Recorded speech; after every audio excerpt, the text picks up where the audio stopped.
Hi viewers, welcome to vibrant TV. Right now మనతో నిద్రించు జహాపన అనే సినిమా మూవీ టీమ్ అయితే ఉన్నారు. ఆల్రెడీ టీజర్ అయితే రిలీజ్ అయింది. చాలా ఇంట్రెస్టింగ్ లైన్తో వస్తున్నారు అయితే అర్థం అవుతుంది. సో అసలు ఏంటి ఆ కాన్సెప్ట్ ఏంటి అన్ని వాళ్ళ మాటలు అడిగి తెలుసుకుందాం. Hi bro. హాయ్ ఎలా ఉన్నారు? All good, thank you. మీరు ఎలా ఉన్నారు? సూపర్ అండి, thank you for asking. What about you? Hello, all good. All good. Love your voice, very deep. Thank you. So Nidrinchu Jahapana అంటే టీజర్ చూసానండి, చాలా ఇంట్రెస్టింగ్గా స్టార్ట్ అవుతుంది. దాంట్లో చాలా పాయింట్స్ ఉన్నాయి, లేయర్స్ కూడా ఉన్నాయి. ఒక 17 years మిస్ అయిపోయిందని అంటున్నారు, లేకపోతే నిద్రలో చాలా చాలా ఇంట్రెస్టింగ్గా. అసలు ఏంటండి అసలు హౌ ఇట్ ఆల్ స్టార్టెడ్ అంటే నేను చెప్పే కన్నా ముందర I want to ask you, అసలు టీజర్ చూసారు కదా, ఏమై ఉంటుంది కాన్సెప్ట్ అని మీ అంటే యాజ్ అన్ ఆడియన్స్ ఏమై ఉంటుంది కాన్సెప్ట్ అని? మేబీ అతను నిద్రపోతే ఆ హీరో క్యారెక్టర్ ఏదైతే ఉందో సంథింగ్ నిద్ర ఏం జరిగింది అనేది మాయ అంటున్నారు కదా, సంథింగ్ ఆయన పడుకుంటే లేవడు అన్నట్టు ఆ టైప్లో ఏదైనా ఉండొచ్చు maybe. Very good, very good, very good, very good, very good, very good. వాళ్ళే ఇంటర్వ్యూ చేస్తున్నారు, మనం కాదు. I mean ya, so it is a mysterious concept. అంటే we have touched a space. ఇప్పటి వరకు అలాంటి ఒక యాంగిల్ని కానీ ఒక స్పేస్ కానీ ఇప్పటివరకు మనం ఎవరూ టచ్ చేయలేదన్నమాట. ఓకే, అంటే నిద్రపోయేంత వరకు మనకు తెలుసు, అన్నీ గుర్తుంటాయి, లేచాక మళ్ళీ అన్నీ తెలుస్తాయి, గుర్తుంటాయి. కానీ మధ్యలో ఏం జరుగుతుంది అనేదే మా సినిమా బేసిక్గా. That is the main crux of the movie. అంటే ఒక కోర్ పాయింట్, ఒక కోర్ ఎలిమెంట్. ఓకే, పైన లేయర్లో it is a complete love story. Okay, complete out and out love story, pure love story, ఒక జెన్యున్ హానెస్ట్ లవ్ స్టోరీ ఉంటుంది దాంట్లో. దాంతోపాటు ఒక చిన్న థ్రిల్లింగ్ ఎలిమెంట్ ఒకటి ఉంటుంది. ఓకే, సో అలాగా it is a multi genre movie. Okay, అన్ని రకాల యాంగిల్స్ ఉంటాయి దీంట్లో, ఒకటని కాదు. With melodious music. Many layers ఉంటాయి దీంట్లో, చాలా లేయర్స్ ఉంటాయి. సో మీకు ఎక్కడ బోర్ కొట్టదు సినిమా. ఓకే, ఇది అవుతుందా, దీని తర్వాత నెక్స్ట్ ఏంటి, ఇది అవుతుందా, ఓహో దీని తర్వాత ఇదేంటి, అచ్చా వీడి ఇది చెప్పాడా, మరి అయితే ఇది ఎందుకు వచ్చింది. సో అన్నీ అలా ఒక చిన్న గెస్ వర్క్ లాగా అన్నీ తెలుస్తున్నట్టే ఉంటాయి, అర్థమవుతున్నట్టే ఉంటాయి, కానీ అలా చిన్న చిన్న ట్విస్ట్లు ఇస్తూ ఉంటాం క్లైమాక్స్ వరకు. యా, ఓకే, యా, అలాగా. కమింగ్ టు యూ, మీ క్యారెక్టర్ ఎలా ఉండబోతుంది? నా and what's your character character name Sitara. Sitara and ఏంటి అంటే అవుట్ సైడ్ వరల్డ్లో ఏం జరుగుతుంది తెలియకుండా ఒక అమ్మాయి. ఇప్పుడు అన్ని అమ్మాయి సోషల్ మీడియా అన్ని అలాంటివి ఉంటే అమ్మాయి, ఇది తని ఒక అవుట్ సైడ్ ఇంటి గురించి మాత్రం ఉన్న ఒక అమ్మాయి, ఫ్రెండ్షిప్ లేకుండా. సో అది మొత్తం చెప్పాలంటే అది స్టోరీ చెప్పిన అలా ఉందంట.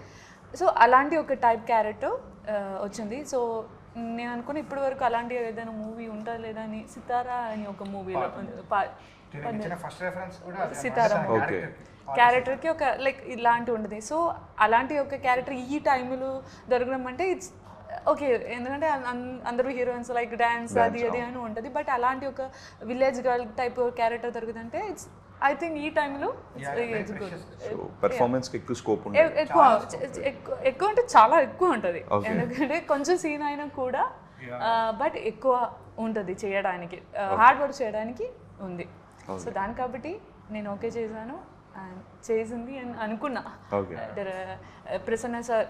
డైరెక్టర్ ప్రసన్న సార్ లైక్ ఇలా నేరేషన్ చెప్పినప్పుడు అది సీన్ ఎలాగే ఉంటుంది అని ముందే చెప్తాడు. లైక్ మీరు వాటర్లో ఉంది అని ఫీల్ చేయండి, దాన్ని యాక్ట్ చేయండి, అలాగే మనకి అలాగే చేశారు. సో దాని కాబట్టి నాకైతే ఇది కొంచెం కాదు డిఫరెంట్గా ఉన్న ఒక క్యారెక్టర్. మళ్ళీ ఇలాంటి దొరుకుదో కూడా తెలీదు. సో మీరు కమింగ్ బ్యాక్ టు యూ, మీ క్యారెక్టర్ గురించి అండి ఎట్లా ఉండదు? నా క్యారెక్టర్ పేరు మధుర, ఒక ఎన్ఆర్ఐ అమ్మాయి. She came to India for the not searching actually for the memories of her parents only. Ya, there she met Veeru, then she learned new culture. She never been to India before, so she is learning so many things in the character also. And somewhere she is like Roshni also. She is very happy go lucky kind of girl, fell in love with a boy, and that boy is everything for her. So she's that kind of next door kind of girl. Girl next door kind of a girl she is. And while portraying this character also I enjoyed a lot, except the circumstances there where we shot, but I really enjoy this character. Okay, bro అంటే ఇందాక director గారి గురించి మాట్లాడినప్పుడు మీ team వాళ్ళు నాకు ఒక brief ఇచ్చారంటే cinema గురించి అడిగినప్పుడు like is been working for past 7 years నుంచి అదే స్క్రిప్ట్ పైన కూర్చున్నారంట. అవును అంటే అంటే పాస్ట్ 7 years నుంచి స్క్రిప్ట్ పైన కూర్చోలేదు, స్క్రిప్ట్ పైన దానికంటే ముందరే కూర్చొని ఓకే వర్క్ స్టార్ట్ చేసి మేము సెట్స్ మీదకి వెళ్ళి తర్వాత కొన్ని సిచ్యువేషన్స్ జరిగి so we have bin hanging with this film for about 6 years till now. Okay. 6 years till now. I think it's a long journey, but 6 years ఒక ప్రాజెక్ట్ మీద time spend చేయగలగడం అనేది చాలా ఫ్యాక్టర్స్ దానికి మోటివేట్ చేయాలి. అంటే అవునవును ఎందుకు నువ్వు దాని మీదే ఉన్నావు, అవును. ఎందుకు ఇది వదిలేసి నువ్వు వేరే దానికి ఎందుకు వెళ్ళిపోలేదు అంటే content again there will be some driving force. ఒక మోటివేషన్, స్ట్రాంగ్ మోటివేషన్ ఉండాలి మనకి. ఒక దాని మీద నువ్వు పట్టుకుని వేలాడాలి అంటే చాలా ఒక అమితమైన ఇష్టం ఉండాలి, ఒక మోటివేషన్ ఉండాలి. సో ఆ మోటివేషన్ వచ్చేసి కంటెంట్ అనమాట. ఆయన రాసుకున్న కథ, లేకపోతే ఆయన విజన్, దానికి యాడ్ అయిన స్క్రీన్ ప్లే, ఆయన చెప్పాలనుకున్న కాన్సెప్ట్. సో ఇవన్నీ ఏంటంటే it is ever green, fresh. 10 ఏళ్ల తర్వాత ఈ సినిమా వచ్చినా కూడా ఇది అంతే ఫ్రెష్గా ఉంటుంది అనమాట. That is the beauty of this story basically. So అలా I think we have been working so hard on this. అంటే ఎందుకు అడిగానంటే బ్రో జనరల్గా ఓవర్ ద డికేడ్కి మనకి పీరియడ్ వచ్చే సినిమాలన్నీ కూడా మారుతూ వస్తుంటాయి. ఒక టైం మొత్తం కంప్లీట్ క్రైమ్ థ్రిల్లర్స్ వస్తాయి, ఒక టైం యాక్షన్ ఫిల్మ్స్ వచ్చున్నాయి, తర్వాత మొత్తం కమర్షియల్ కామెడీ ఎంటర్టైనర్స్ వచ్చున్నాయి. బట్ అట్లా మారిపోతూ ఉంటుంది. అంటే అప్పుడు సినిమా ఇప్పటికి వచ్చిందంటే డెఫినెట్లీ ఎంతో కొంత సినిమా చూసే విధానం కావచ్చు, తీసే విధానం కావచ్చు, కంప్లీట్లీ చేంజ్ అయిపోయింది. అదే అండి. ఇప్పుడు మీరు చూసుకుంటే there are very few films వాటికి ఏంటంటే జనరేషన్తో సంబంధం ఉండదు, జనాలకున్న ఐడియాలజీస్తో సంబంధం ఉండదు. ఎందుకంటే అది ఎప్పుడు వచ్చినా అంతే కొత్తగా ఉంటుంది. ఇప్పుడు ఫర్ ఎగ్జాంపుల్ ఖుషి సినిమా చూడండి, ఎవర్ గ్రీన్. 2001 రిలీజ్ అయితే ఇప్పటికి చూసిన సినిమా అంతే ఫ్రెష్గా ఉంటుంది. పవన్ కళ్యాణ్ గారు వేసిన కాస్ట్యూమ్స్ ఇప్పటికీ ట్రెండింగ్లోనే ఉంటాయి. It is not out of fashion, it is still that is the fashion still even today. So ఆ పాటలు కానీ, సో అంటే not comparing ourselves with Khushi కానీ, but there are various films in Telugu film industry or in the cinema where వాటికి ఏంటి అంటే ఇప్పుడు Alfred Hitchcock the first cinema అది ఉంది కదా సైకో, అది కూడా ఇప్పుడు చూసినా ఇప్పటికి కూడా అట్లా థ్రిల్లింగ్గానే ఉంటుంది, సస్పెన్స్ఫుల్గా ఉంటుంది. అలా ఏంటంటే కొన్నిసార్లు మనకి సంబంధం ఉండదు జనాలతోటి కానీ జనరేషన్ తోటి కానీ, ఎందుకంటే it is not on the current topic. ఇప్పుడు నడుస్తున్న ట్రెండ్ పైన ఉన్న సినిమా కాదు ఇది. ఇదేంటంటే ఒక చిన్న ఫ్యాంటసీ ఎలిమెంట్ తోటి యాడ్ అయిన సినిమా ఇది. So it is ever green, ever fresh అనమాట. సైన్స్ ఫిక్షన్ ఏమైనా టచ్ చేశారండి? ఉంటుంది లైట్గా. సైన్స్ ఫిక్షన్ అని చెప్పలేను కానీ చిన్న ఒక సర్ప్రైజ్ ఎలిమెంట్, ఒక చిన్న ఫ్యాంటసీ ఎలిమెంట్ ఉంటుంది దీంట్లో. ఒక చిన్న ఫ్యాంటసీ ఎలిమెంట్. అంటే జనరల్గా ఒక ఇండస్ట్రీలో ఉండి ఇండస్ట్రీలోనే పెరిగారు మీరు, నాకు చెప్పకగా మాట్లాడాలంటే ఆల్మోస్ట్ మీ ట్రావెల్ అంతా ఉంది ఫ్రమ్ అక్కడి నుంచి ఇక్కడికి. అంటే నేను చూసిన చాలామంది ఆ చైల్డ్ ఆర్టిస్టులు ఏంటంటే త్వరగానే లాంచ్ అయిపోతారు, లైక్ టూ ఎర్లీ అన్నట్టు. వాళ్ళ ఫేజ్ అప్పుడు ఒక ట్రాన్స్ఫర్మేషన్ అనేది కూడా తీసుకోకుండా లాంచ్ అయిన కూడా ఉన్నారు. సో మీరు ఎందుకు కాన్షియస్ డెసిషన్ ఏమన్నా ఎంత గ్యాప్ తీసుకున్నారు? అంటే కాన్షియస్ డెసిషన్ అయితే కాదు, బికాజ్ స్టడీస్ అన్నీ కంప్లీట్ చేసి అయిపోయిన తర్వాత even I was also looking for opportunities. And ground reality ఏంటి అంటే మనకి ఎవడు ఇక్కడ రెడ్ కార్పెట్ వేసి వెల్కమ్ అయితే చేయడు. ఆ స్ట్రగుల్ అనేది నువ్వు ఖచ్చితంగా పడాలి, 100% పడాలి. అండ్ నా లెక్కలో అది పడితేనే చాలా మంచిదని కూడా నా ఫీలింగ్. ఎందుకంటే చాలా విషయాలు అర్థమవుతాయి. ఇప్పుడు ఫస్ట్ దన్న సక్సెస్ వచ్చేసిందంటే తర్వాత నువ్వు పడిపోయే ఛాన్సెస్ ఎక్కువ ఉంటాయి. నువ్వు ముందరే పడిపోయావు అనుకో, మెల్లగా ఇటుక మీద ఇటుకేసుకుంటూ నువ్వు నీట్గా అన్నీ అర్థమవుతాయి నీకు, ఎక్కడ తప్పులు చేసాం, ఎక్కడ తప్పులు జరుగుతున్నాయి, ఏమేమి జాగ్రత్తలు తీసుకోవచ్చు అని చెప్పి నువ్వు నీట్గా నింపాదిగా రావచ్చు అనమాట. So that advantage is there. But other than that ఈ సినిమా స్టార్ట్ చేసినప్పుడు I think it was in a good phase only. అంటే అది it was not too early, not too late, at the prime ఏజ్లోనే we have started off with a hope that okay అన్నీ బాగా సవ్యంగా జరుగుతాయని. But due to some unforeseen incidents కొంచెం delay అవ్వకుంటూ వచ్చింది. అండ్ దానికి కూడా చిన్నపాటి బాధ అయితే ఉంటుంది, ఎందుకంటే time is important, time is money, time is చాలా important, everything, time is everything మనకి డెఫినెట్గా. సో ఆ బాధ అయితే ఉంటుంది. But it's okay, I mean ఇప్పుడు చేయగలిగింది ఏం లేదు, ఎందుకంటే we are all here for a journey, ఒక లాంగ్ టర్మ్ గోల్ కోసం వస్తున్నాం. సో ఒక ఫ్యూ ఇయర్స్ బ్యాక్ వెళ్ళి మళ్ళీ సన్నపడిపోయి మళ్ళీ చిన్నపిల్లలాగా మళ్ళీ స్టార్ట్ చేద్దాం కెరియర్ ఏమని, that's okay, not a problem. Yeah ఇంకా అంటే బట్ ఆ ఫేస్ ఇంకా మీరు చేంజ్ అయిపోయిందండి. బేసిక్ కొంచెం మంది ఏంటంటే ఆ చైల్డిష్నెస్ ఇంకా ఫేస్ లో కనిపిస్తూ ఉంటుంది. అదొక డిసడ్వాంటేజ్ కావచ్చు, వేరే అడ్వాంటేజ్ కూడా కావచ్చు. బట్ మీకేంటంటే ఒక ఫ్రెష్ హీరో లాంచ్ అవుతున్న ఫీలింగ్ అయితే ఉందా? Thank you. సో అంటే మీకు ఎలాంటి స్ట్రగుల్స్ అన్నప్పుడు మీరు అన్నారు కదా స్ట్రగుల్ అనేసి, అండ్ స్ట్రగుల్ ఈజ్ రియల్, అందరికీ ఉంటుంది. లైక్ ఇప్పుడు ఒక పెద్ద స్టార్ హీరో ఫ్యామిలీ నుంచి వచ్చినప్పటికీ ఆ పేరు నిలబెట్టాలని ఒక బర్డెన్ ఆలుకుంటుంది. ఒక అవుట్ సైడర్ వచ్చినప్పుడు తనను తను ప్రూవ్ చేసుకోవాలని బర్డెన్ అనేది ఉంటుంది. సో మీకు ఎట్లా అంటే మీరు ఆల్రెడీ అంటే మీరు అవుట్ సైడర్ అని చెప్పలేరు, అలా అని చెప్పి ఇండస్ట్రీ నెపో కిడ్ అని కూడా చెప్పలేరు. కరెక్ట్. అది ఇంకా చాలా డేంజరస్ సిచ్యువేషన్. అది బేసిక్గా నువ్వు కంప్లీట్గా అవుట్ సైడర్ అయితే నువ్వు వేరే రకంగా కూడా స్టార్ట్ చేయొచ్చు కెరియర్ని. అంటే ఇంకా అన్ని ఫుల్ ఫ్లెడ్జ్గా స్టార్ట్ చేసేసి అన్ని ఆఫీసుల చుట్టూ తిరిగేసి గందరగోళం చేసేసి చేయొచ్చు నువ్వు. అంటే ఐ మీన్ టు సే ఎలా అంటే చాలా స్క్రాప్ లెవెల్ నుంచి స్టార్ట్ చేయొచ్చు. ఒకవేళ నువ్వు if you are completely from the families you know, నీకు ఆల్రెడీ ఒక సర్కిల్ ఉంటుంది, అక్కడ కూడా నువ్వు కష్టపడాలి. కష్టపడింది ఏది రాదు. అక్కడ ఏంటంటే నువ్వు ప్రెషర్ నిలబెట్టే స్ట్రగుల్ నువ్వు వే ఈజీ ఉంటుంది. అంటే సోర్సెస్ ఉంటాయి, బేసిక్గా రిసోర్సెస్ ఉంటాయి. మనకు తెలుస్తుంది ఓకే మనం ఏ దిశగా కష్టపడాలి, దేనికోసం కష్టపడాలి అని ఒక క్లారిటీ ఉంటుంది.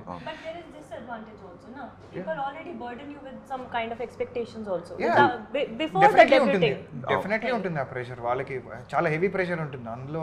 ఎందుకంటే ఒక సినిమా వస్తే కొన్ని లక్షల మంది కోట్ల మంది చూసి ఒకేసారి జడ్జ్ చేస్తారు. ఫ్రెషర్స్కి ఏమో ఏదో కొద్ది మందే చూస్తారు, మెల్లమెల్లగా నువ్వు బిల్డ్ చేసుకుంటూ మొత్తం జనాలు చూసేంత వరకు నీకు టైం ఉంటుంది. బేసిక్గా నువ్వు తప్పులు చేసినా కొంచెం ఓకే జాగ్రత్త పడ్డాడు, వాళ్ళకి ఆ టైం ఉండదు. ఒక దాంతో తేల్చేస్తారు నువ్వు పనికొస్తావా పనికిరావా అని. సో వాళ్ళకి ఆ ప్రెషర్ ఉంటుంది, వీళ్ళకి ఈ ప్రెషర్ ఉంటుంది. ఇప్పుడు మాలాంటి వాళ్ళకి ఇప్పుడు చైల్డ్ ఆర్టిస్ట్గా చేసో లేకపోతే చిన్నప్పుడు సినిమాలో చేసి వచ్చిన వాళ్ళకి ఇంకొక డిఫరెంట్ కైండ్ ఆఫ్ ప్రెషర్ ఉంటుంది. ఏంటంటే ఫ్రమ్ ది సొసైటీ ఉంటుంది. నువ్వు ఎప్పుడు సినిమాల్లోకి వెళ్తున్నావు, ఎప్పుడు చేస్తున్నావు, నువ్వు ఎప్పుడు హీరో అయిపోతావు నువ్వు. అంటే నేను సమ్టైమ్స్ ఆలోచించుకునేటండి, నిజంగానే మనకి హీరో అవ్వాలన్నా లేకపోతే జనాలు చెప్తున్నారా ఏంటి, అసలు పరిస్థితి ఏంటి, అసలు మనం పనికొస్తామా రావా, ఈ థాట్ ప్రాసెస్లు చాలా నడుస్తూ ఉంటాయి అన్నమాట. బట్ లోపల మాత్రం తెలుసు ఏంటి మన ప్యాషన్ ఏంటి, దేనికోసం అయితే మనం 24 hours కష్టపడ్డా అది కష్టంలా అనిపించదు, దేనికోసం మనం తిండి తిప్పలు మానేసి పని చేయగలుగుతాం, నిద్ర లేకపోయినా కూడా దేనికోసం అయితే పని చేయగలుగుతాం అది సినిమా కోసమే. So that clarity is there. But ఏ డిపార్ట్మెంట్, యాక్టింగా, రైటింగా, డైరెక్షనా లేకపోతే ఇంకా వాట్ ఎవర్ అనేది క్లారిటీ ఉండదు. ఎందుకంటే జనాలు కాన్స్టెంట్గా అడుగుతుంటారు ఎక్కడికి వెళ్ళినా కూడా, ఇప్పుడు ఏం చేస్తాం ఏంటి మరి సినిమా, ఇప్పుడు వాడికేం పోదు, ఆడ ఒక క్వశ్చన్ అడిగేసి వెళ్ళిపోతాడు, ఒక మాట అనేసి వెళ్ళిపోతాడు, వాడికి దాని ముందర సంబంధం ఉండదు, తర్వాత సంబంధం ఉండదు. మనం గిలగిలగిల కొట్టుకుంటాం, అరే అమ్మ ఇంతమంది అడుగుతున్నారు మనల్ని, ఓహో ఇలా ఎక్స్పెక్ట్ చేస్తున్నారు అనమాట అనే యాంగిల్ ఒకటి టచ్ అవుతుంది. సో అది కొంచెం ఇంకా కొంచెం డెడ్లీ అని నా ఫీలింగ్. అది యాక్చువల్గా చెప్పాలి అంటే నా గరకా నా ఘాటుకా అంటారు కదా, అలాంటి పరిస్థితి. అది కంప్లీట్ సపోర్ట్ అక్కడి నుంచి ఉండదు, కంప్లీట్ ఫ్రెషర్ కూడా కాదు, నువ్వు ఏది పడితే అది చేయడానికి జాగ్రత్తగా చేసుకుంటూ రావాలి. సో దానివల్ల కూడా కొంచెం డిలే అవుతుంది మన థాట్ ప్రాసెస్లో, ఏం చేయాలి ఏం చేయకూడదు, కొన్ని తెలుస్తాయి కొన్ని తెలియవు. సో అలాగా it took some time. But అల్టిమేట్గా క్లారిటీ ఏంటంటే ఏం చేసినా సినిమాలోనే ఉండాలి. So that clarity is there. Okay.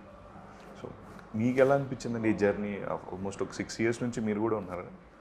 6 years కాదు, 4 years. 4 years. Okay. I joined this team. 6 years. Yeah. She Okay. second batch ఇదంతా. Okay. Junior. I joined. Yeah, actually I'm junior. I joined this team after 2 years, after COVID. Okay, post-COVID. So, yeah, post-COVID only. Okay. So, but the journey is again the same. Because but their struggle, their obstacles, their hardship were totally different. I didn't know about that, but when I got to know is there is a bond which which we all had after that. In the beginning I was very like okay, let's do the work and go out of the project, go back to the hometown and everything, because I'm very new to this industry. Plus I didn't know the team also. I got selected like this only. Okay. Yeah. Just previous ga na chestunnarani మీరు వేరే languages లో? Hindi? Yeah, Punjabi did Punjabi movies, I did Hindi movies, web series, but Telugu project, project first project. So I didn't know anything about this project and the team. But later on I built the relationship with everybody. Director Sir Prasanna sir helped me a lot. Anand helped me a lot, Chief AD Sir Prakash Garu helped me a lot, Veeru helped me a lot, AD Avo. So the team is very good. So because of the team only, the journey becomes beautiful and a memorable one. Okay. The hardships were there, Oh, no. but it's a memorable one. You can't say no. It's not the entertaining, but it is entertaining, but with little bit of hardship also, but a memorable one. Now we have so many memories to share with each other. Okay. So that's the beauty of this journey. Telugu debut film అనేది ఒక memorable film. Yeah. Full memorable. అంటే చేసింది మామూలు journey, adventurous journey చేశాను కాబట్టి roller coaster అది. So జీవితంలో ఎప్పటికీ మర్చిపోలేని జర్నీ అందరికీ కూడా ఇది. మీ 6 years జర్నీ అండి, అంటే ఆవిడ 2 years లేట్గా జాయిన్ అయ్యారు కదా, మీ జూనియర్ కదా. ఎందుకంటే మనం 1 week వర్క్షాప్ అని చెప్పి మనం 2 months చేసాం అంటే కదా. బేసిక్గా ఎందుకంటున్నానంటే ఇప్పుడు ఒక హీరో ఉన్నారంటే హీరో సెంట్రిక్ ఇండస్ట్రీ అని మన అందరికీ తెలుసు. లైక్ కొన్ని ఫిలిం కూడా హీరో సెంట్రిక్ చుట్టూ తిరుగుతూ ఉంటాయి. సో ఆయన నమ్మాడంటే ఒకటి, and heroine has multiple opportunities. Like చాలా ఫ్రీక్వెంట్గానే ఒక ప్యారల్గా 2-3 ఫిల్మ్స్ చేస్తుంటారు హీరోయిన్స్, ఫీమేల్ యాక్టర్స్.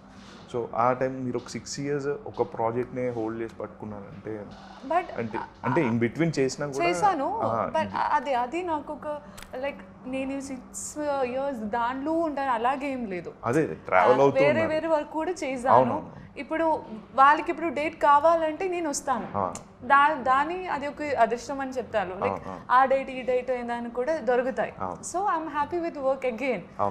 ఇది ఎప్పుడు వర్కింగ్ ఎప్పుడు స్టార్ట్ అవుతుంది, ఐఎమ్ వెయిటింగ్. సో వచ్చిన కాల్ ఉందంటే ఏదైనా 2 days 3 days డిలే కాబట్టి వేరే ఏం ఇష్యూ ఏమి ఉండదు. చాలా మంది డెబ్యూ డైరెక్టర్స్ చెప్పేది ఏంటంటే వాళ్ళు స్టార్ట్ చేస్తారండి ఒక సినిమా స్టార్ట్ చేసి వాళ్ళ మధ్యలో కొంచెం హోల్డ్ అయింది. అప్పుడు ఆ హీరోయిన్ ఏంటంటే ఆ ఫోటోగ్రాఫ్స్ అన్ని కూడా మొత్తం వెళ్ళి ఆమెకు వేరే 2-3 ఆపర్చునిటీస్ వచ్చాయి. ఆమె ఆ ప్రాజెక్ట్స్ బిజీగా ఉండి నెక్స్ట్ దీనికి సపోర్ట్ చేయని హీరోయిన్స్ కూడా ఉన్నారు. బట్ వీళ్ళు అలా కాదు. అంటే ఫస్ట్ ఆఫ్ ఆల్ అది ఎందుకు అంటే అంటే సినిమాతో సంబంధం లేకుండా first of all both of them are very genuine human beings నా లెక్కలో. అంటే they are personally and professionally very good at heart. ఏదో ముందర ఒక మాట లేకపోతే వెనకాల ఒక మాట అట్లా చెప్పే క్యాండిడేట్స్ కాదు. ఏదన్నా ఫేస్ టు ఫేస్, మంచి అయినా చెడైనా ఏదైనా సరే ముఖం మీదే మాట్లాడతారు ఇద్దరు. అది చాలా మంచి క్వాలిటీ ఇద్దరిలో. అందుకే తెగ కొట్లాడుకుంటాం మేము. ఓకే, సార్ అండ్ హీరో అలాంటి నేను ఇప్పుడు వరకు అలాంటి ఒక ఫ్యామిలీలో మన నాన్నతో లైక్ మా అమ్మతో ఇలా బ్రదర్తో ఎలా మాట్లాడో అలాగే మాట్లాడారు. ఇప్పుడు స్ట్రైట్ ఫార్వర్డ్గా మాట్లాడితే ఏం ఉండను ఎక్కడైనా కూడా. మీతో ఒకటి మాట్లాడి బ్యాక్ సైడ్లో నేను వేరే మాట్లాడితే అది ఇష్యూ అవుతుంది. సో ఈ మూవీ అయితే అలాగే ఎవరికి లేదు. మీకు ఎలా ఉందా? మీకు లేదు. నేను ఆఫ్టర్ రోష్ని మూవీ రిలీజ్ అయిపోయిన తర్వాత మనం ఇద్దరం మీట్ అవుతుంది. వైబ్ మొత్తం మ్యాచ్ అయిందని చెప్పొచ్చు. అంటే వీళ్ళకి ఇంకొక మోటివేషన్ కూడా ఏంటంటే వాళ్ళ రోల్స్, వాళ్ళు పోర్ట్రే చేసిన రోల్స్, అది వెరీ వెరీ స్ట్రాంగ్ రోల్స్ వాళ్ళది. అంటే ఇప్పుడు మీరు అన్నట్టు ఇందాక తెలుగు ఇండస్ట్రీలో majority of the cases hero centric ఉంటుంది. నా లెక్కలో ఇది కొంచెం అట్లా హీరోయిన్ సెంట్రిక్ అనే చెప్పాలి. ఓకే, నిజంగా. ఎందుకంటే వాళ్ళ రోల్స్ చాలా పవర్ఫుల్ రోల్స్. దీంట్లో మేజర్ క్రైటీరియా హ్యాండిల్ చేస్తారు ఇద్దరు. సో చాలా డెప్త్ ఉన్న క్యారెక్టర్స్ ఇద్దరివి, వెరీ థాట్ఫుల్ క్యారెక్టర్స్. చాలా కొత్తగా ఉంటుంది, ఒక ప్యూరిటీ ఉంటుంది క్యారెక్టర్స్లో. సో అది కూడా వాళ్ళకి ఒక స్ట్రాంగ్ మోటివేషన్ అనమాట. ఓకే, ఈ క్యారెక్టర్ తోటి మనం ప్రూవ్ చేసుకోవాలి, ఈ సినిమా బయటికి రావాలి. So that is also strong. And more than that ఒక టీమ్, ఒక ఫ్యామిలీ లాగా ఏంటి అంటే అందరం కలిసిపోయి, more than actors we're all good friends. చాలా మంచి ఫ్రెండ్స్ మేము అందరం కూడా. సో అంటే మీరు సారీ ఏదో చెప్తున్నాను నాకు డిస్టర్బ్. మీరు చెప్పింది నేను చెప్పలేదు, నేను చెప్పింది. సో మీరు చాలా రిస్క్ కూడా అయిందంటే ఆల్మోస్ట్ 2 months ఐసీలో కూడా ఉన్నారు అని చెప్పున్నారండి. చాలా చెట్లు చెప్పారు. అంటే ఐ డోంట్ రియలీ వాంట్ ఎక్కువ దాని మీద ఫోకస్ చేసి దానికి అంటే ఒక యాక్సిడెంట్ జరిగింది, ఫైర్ యాక్సిడెంట్. కొంచెం అంతా కాలిపోయి దానివల్ల మేజర్ డిలే యాక్చువల్గా అక్కడ స్టార్ట్ అయింది అనమాట. కాకపోతే అప్పటి వరకు డిలే ఏం లేదు, ఆన్ షూట్ సెట్లో జరిగింది. సో దానికోసం ఏంటంటే ఒక రికవరీ టైం, తర్వాత అన్ని యాంగిల్స్లో కొంచెం దెబ్బలు పడుకుంటూ వచ్చాయి అనమాట. Now full fit and fun. Yeah ఇప్పుడు మళ్ళీ రికవర్డ్, దట్స్ ఆల్ ఫైన్. అవన్నీ ఇప్పుడు చెప్పుకోవడానికి బాగుంటాయి. ఎంఎస్ నారాయణ గారు చెప్తారు కదా, ఇవన్నీ తర్వాత ఇంటర్వ్యూలో చెప్పుకోవడానికి బాగుంటే అలా పనికొస్తుంది అనమాట, అంతే తప్పితే. But otherwise I don't even look at those cars. నాకు అది అసలు మైండ్లో కూడా ఉండదు. నాకు ఒక యాక్సిడెంట్ అయింది అనేది కూడా చాలా సార్లు I don't even remember. Yeah ఇవన్నీ ఇప్పుడు సాంగ్స్ ట్రైలర్ చూస్తే మనం ఆ విజువలైజ్ డిఓపి ఆనంద్ ఇప్పుడు డిఓపి ఆనంద్ చేసిన విషయం మన అది చూస్తున్నా. లైక్ మనకి ఇంత స్ట్రగుల్ అని ఏం రావట్లేదు. ఇది చూసినప్పుడు అన్ని ఈజీగా ఉంది. చాలా బ్యూటిఫుల్ ఉంది. అది డిఓపి ఆనంద్ గారికి థాంక్స్ చెప్పాలి. నిజంగా ఇద్దరు అంటే